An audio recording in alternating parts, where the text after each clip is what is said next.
That was live from Darwin. The opposition leader Michael Gunner talking about the announcement this morning by the Prime Minister that there'll be a royal commission into the Dondale Youth Detention Centre in Darwin. The Four Corners program last night revealed evidence of shocking treatment of inmates there.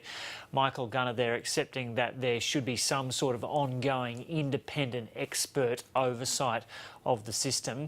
Now we're expecting the Prime Minister to start a media conference from Townsville pretty soon. We'll endeavour to bring you that live. We're also expecting the Northern Territory Chief Minister and Police Commissioner to speak within the next half hour or so.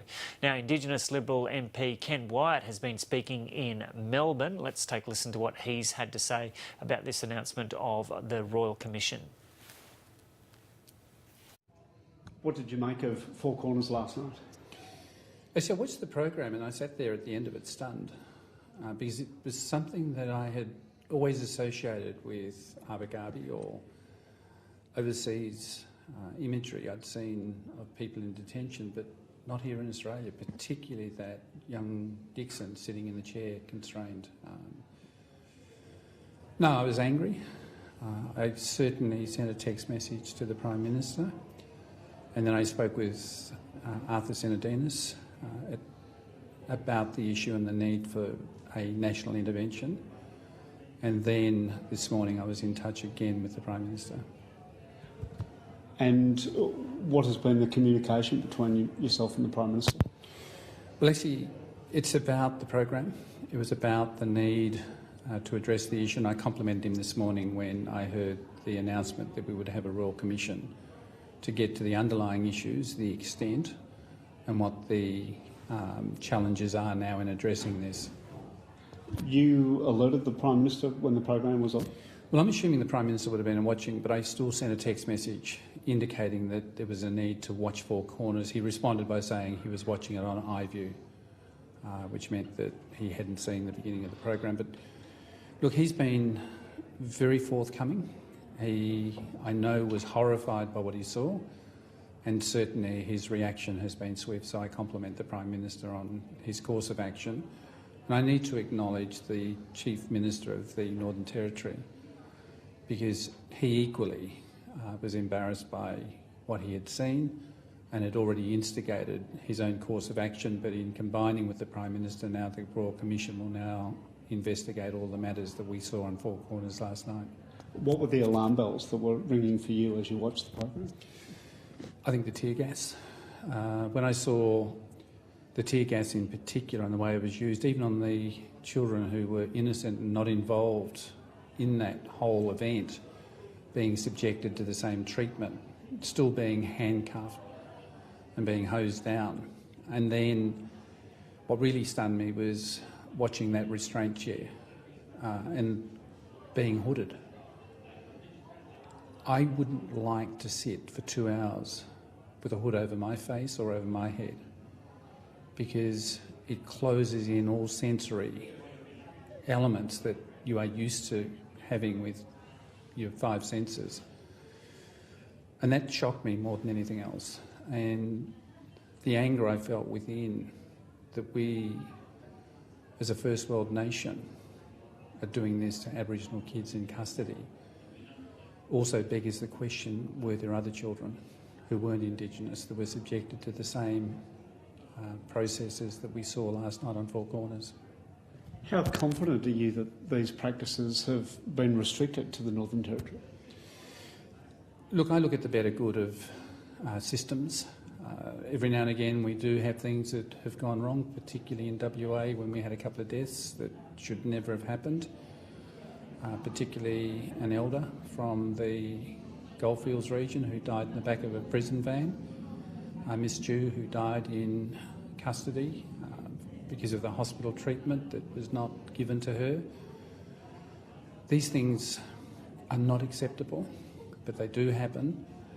But when it's what appears to be systematic, even if it's one incident, it's not appropriate. We have an obligation to our young people, regardless of what ethnicity, and we have an obligation to make sure that they're safe, even in custody. With what you saw last night, do you see the problem as being systematic and problems with procedures, or more about culture? Look, I think it's probably a a raft of those matters. Human nature will always be shaped and designed by the workforce we're in, our thinking and our own individual views towards a group of people or towards individuals. And sometimes you get caught up in that whole suite of a action that occurs, so you become part of a team. And that prevailed last night. But it's still not acceptable.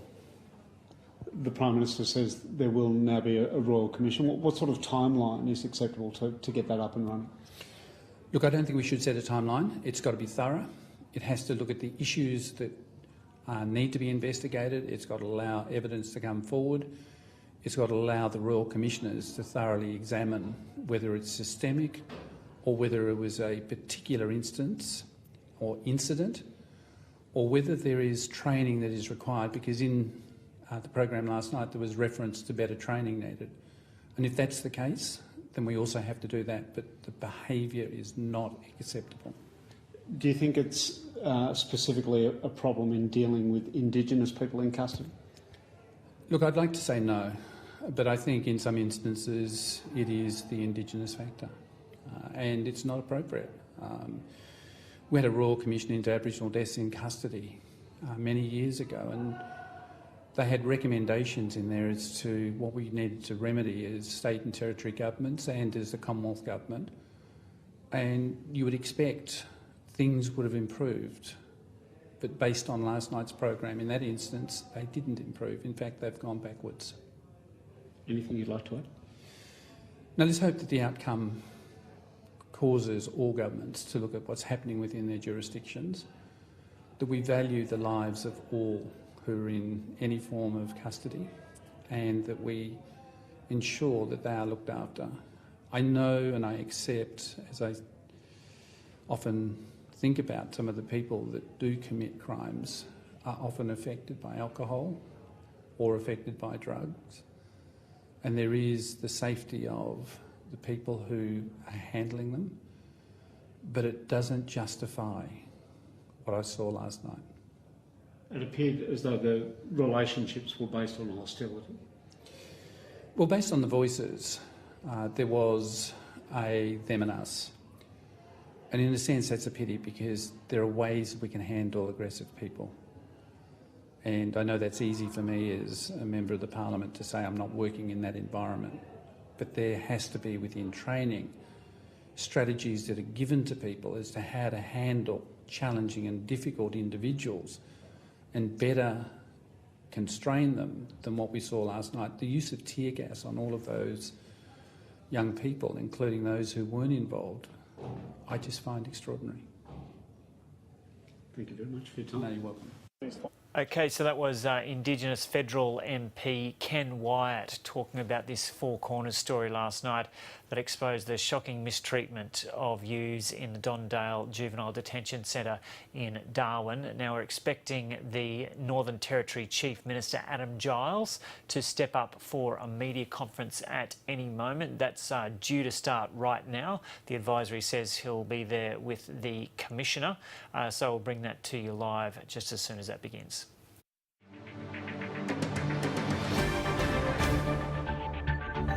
The top stories today: Aboriginal and Torres Strait Islander social justice